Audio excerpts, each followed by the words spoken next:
All right, everybody, good morning and welcome back to Beans No Ball here at Week 7 edition of Sunday Chat.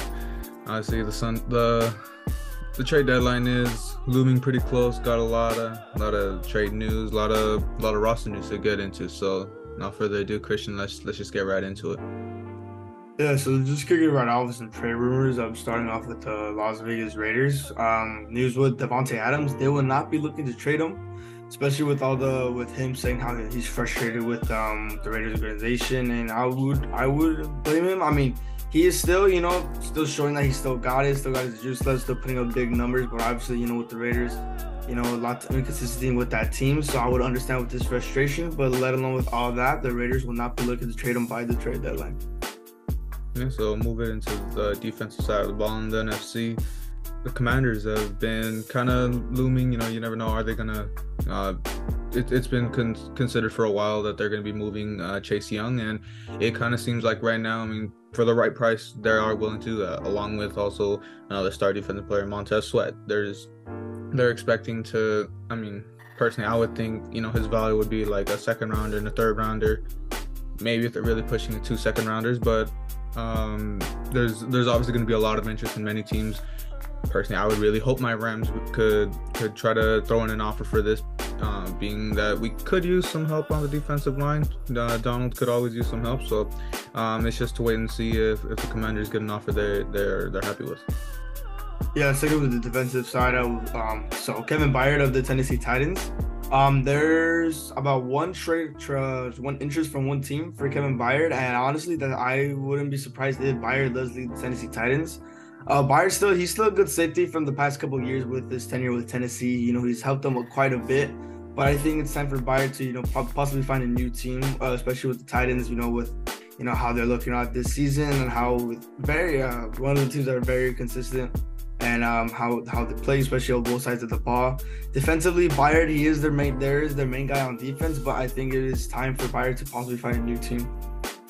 Yeah, we'll keep it on the Titans, and obviously probably their biggest name on the team, Derrick Henry. He has also, you would expect him to generate a lot of interest. You would kind of think, a pretty struggling team of the Titans, he's gonna be one of the pieces they're trying to move. And of course, with the Titans being a team that they're in need of cap space. They wanna move the book, start looking to the future. Henry hasn't really been generating as much interest as the Titans would have wanted. I mean, they are interested in moving him. Obviously, if they get a good deal, they're gonna want a king's ransom for him, being probably one of the top running backs in the league. But I guess it kind of all comes down to that running back narrative. Everyone's gotten so used to that. Running backs feel useless because they're not getting paid, and it kind of just comes down to them. A lot of front offices are probably expecting to really think a running back isn't that necessary. So that kind of explains why Henry really isn't getting that much interest. Yeah, now moving on to the offensive side of the ball, towards the NFC with Marquise Brown of the Cardinals. Lots of teams have short interest in him, but the Cardinals, they have decided that they would not be trading them. And honestly, I think this is probably a decently smart move for the Cardinals, especially since they were supposed to be known as the worst team in the league this season, but obviously we know with the Bears how they're looking at. But obviously, the Cardinals, they still need all the help they need, especially with Josh Jacobs still being on quarterback. We saw how he still puts up a fight, and then all the news with Kyler getting off injured reserve. Obviously, they're going to need all the weapons they can get. But I think staying with Marquise Brown, the speedster, I think they should still keep him. I mean, hopefully he'll still be able to develop with the Cardinals, especially with all the other weapons they have on the offensive side of the ball. We have like Rondale Moore, a nice 1-2 punch with the Cardinals they could have possibly there, but I feel it just needs more time to develop. So I do think it's a pretty smart decision for the Cardinals not to trade him away. Yeah, it's always someone they can build around for the future. And moving back onto the AFC side of the ball with one last rumor to get into.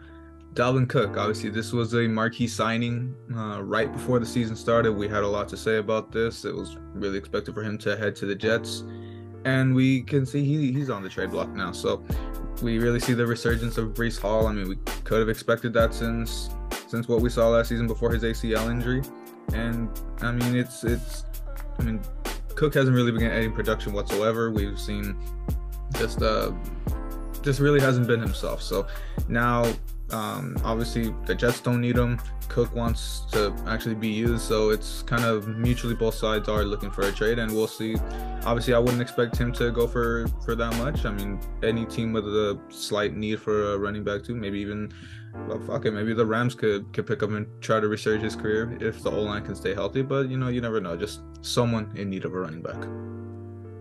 Yeah, now looking at teams in general, the Philadelphia Eagles, they are trying to make some trades for some secondary help, and obviously this is honestly a pretty smart move for Philly. I know I've said that their defense was gonna have a small decline towards the season, and it's starting to look like it. Their defense is starting to be a little starting to be not as good as it used to be last year, especially with the secondary help.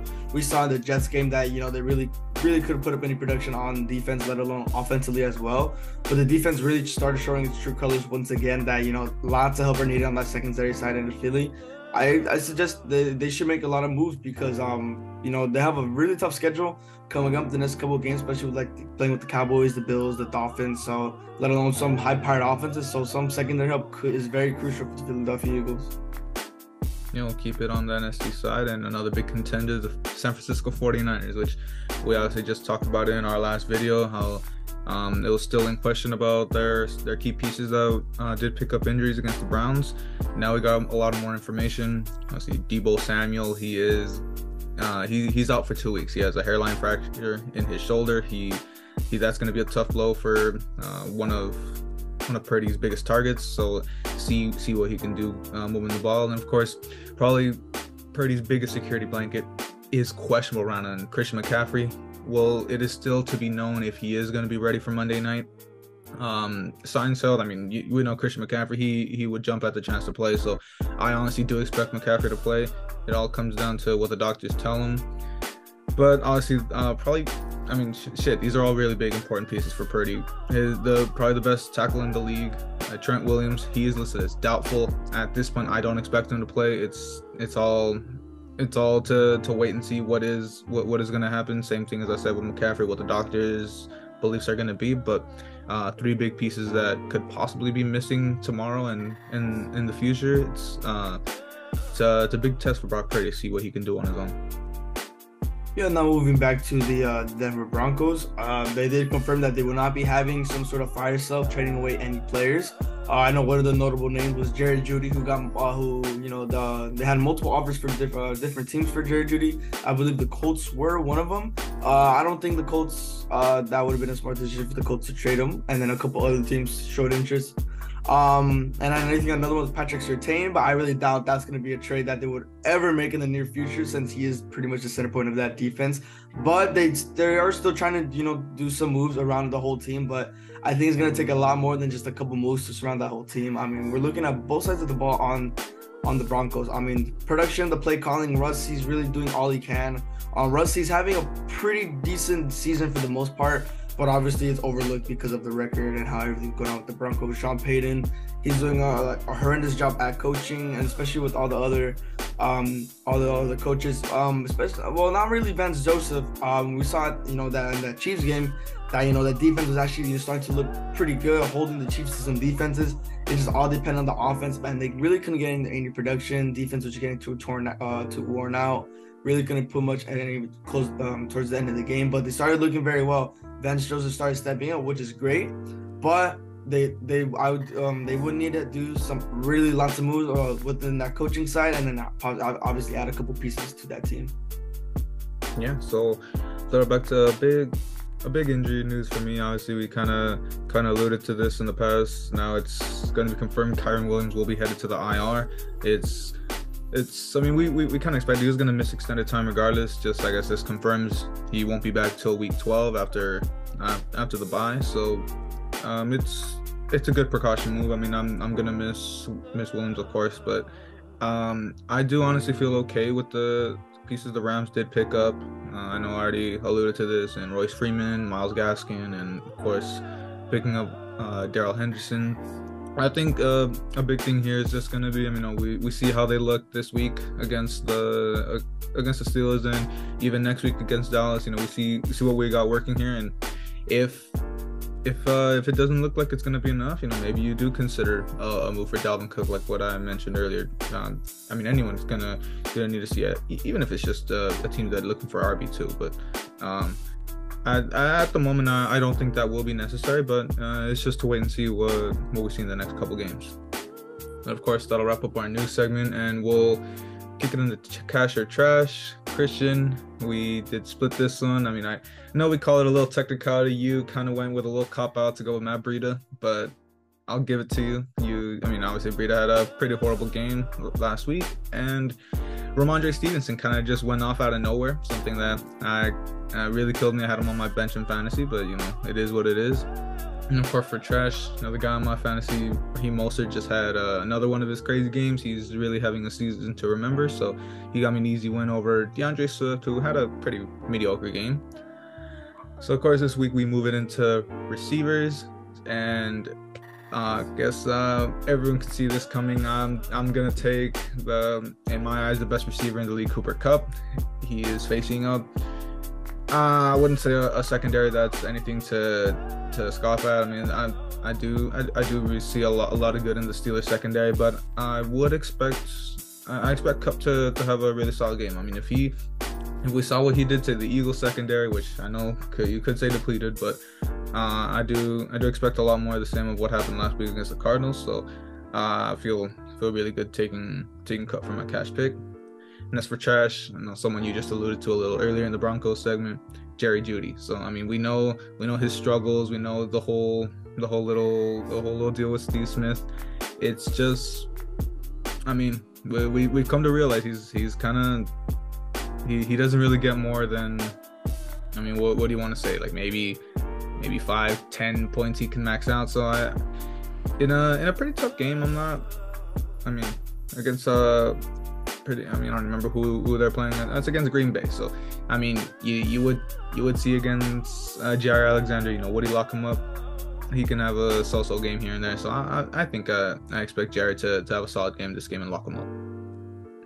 Yeah, so for my cash pick, I'm gonna go with Amon-Ra St. Brown of the Lions. Amon-Ra's been having himself a season. For the second straight again with the Lions, and he's been really working, really showing the true potential of a receiver one. And they are going up against the Baltimore Ravens, who are starting to pick it up a little bit. But with that, the defense of the Ravens, they have started to show that they've started to pick it up once again. But there's still some flaws here and there in that secondary position with the Ravens. So I got Amon-Ra, hopefully having himself a game. And then for my trash pick, I'm gonna go Joshua Palmer of the Chargers. Joshua Palmer, I do think he's a pretty good, okay receiver, but sometimes he just doesn't get the production he gets with the Chargers. I mean, we saw with the last game with the Cowboys. Every catch he made, I think most of them would get called back due to penalties, which it's unfortunate, but. Joshua Palmer, they were going against a Kansas City team with the defense that it's supposed to be known as to be a little mediocre, but they are starting to pick it up a bit. So let's see. Expecting Joshua Palmer not to get too much production today. Yeah, so that wraps up cash or trash. Now we're moving on to our fantasy teams. Our teams will be up on the screen right here. And with me, I had to make lots of changes since my starters were all on bye. Really didn't think that through in the drafts, but this is how the team looks like. And two players I'm really hoping to help me is Jordan Addison and George Pickens. Finally got George Pickens back on my lineup once again, and with my inconsistency with picking Pickens, I don't know. Like I start him, he does bad. I bench him, he does good. But I'm hopefully starting to see him a little bit more resurgence of George Pickens, especially with how the Steelers hopefully are rolling. Especially with a little bit of hope from Kenny Pickett, who's starting to pick it up a bit with the Steelers team. Hopefully that offense can get production by this Matt Canada-led offense, who surprisingly still has a spot on this team. But hopefully George Pickens can get myself some production once again that I'm starting him. And Jordan Addison, yes, they are going against the 49ers. But obviously with the recent injury news, who knows if those three players, Deebo Samuel, Trey Williams, and Christian McCaffrey, could be huge factors on the Niners having a small decline. It is very possible, but we'll have to see. And with Kirk Cousins, having, a good season, but obviously once again overlooked because of the record, which, makes sense. But Jordan Addison, hopefully he gets more reps, especially with the loss of Justin Jefferson. Yeah. I don't know how much the offensive losses on the Niners are going to affect Addison's production, but we'll see if he can just have a good game. So I'll move it into my fantasy, and I got, obviously, if you can see on screen, I made a pretty big trade. So I guess I'll just start it off with that. Made a move to get Stefon Diggs. Not a lot of people. One singular person in our league doesn't really like that trade. So I mean, and it is what it is. It's a deal that was discussed and was made. So I got Diggs. I lost Ramondre Cooper and Baker Mayfield. I believe that was the trade. I got Jordan Love in the deal as well. Decide what you want, if that was a good deal to be made, but he's gonna bolster my receiving core pretty heavily, because I mean, I know DeAndre Hopkins been a little iffy ever since I picked him up, so we'll see what that does. But I mean, especially with the possible decline in Puka Nacua, I'm expecting Diggs to be my rock at the receiver position. And my two guys on the Dolphins, I'm expecting to do great things. I mean, sure, it's against the Eagles, but I mean, we talk about that depleted secondary. We talk about, they just been on a kind of a decline to begin with. So I expect Tua and Mostert to really have a solid game. So I mean, probably more on the mediocre side, but I don't expect Philly to really silence me. We got the Eagles, the Dolphins winning that game regardless, so I expect good things from there. And last but not least, I'm picking up the Commanders defense once again, back on my team since week 1. So got a really favorable game against the Giants. So I'm really expecting some decent numbers. And probably one of Chase Young's last games on the team. But of course, that will wrap us up. Little quick video to get us up early in the morning. So Christian, I know you'll just go right back to sleep. Let me edit this, get this out real quick, and of course we'll get right into watching another nice slate of football. The seventh week of football. So of course, thank you guys for watching, and if you do get up early for this, always appreciate it. So we'll see. Barring any news, we'll see you guys now in episode 2 of our Bean Talk. So hope you guys can stick around for that, and thank you for watching.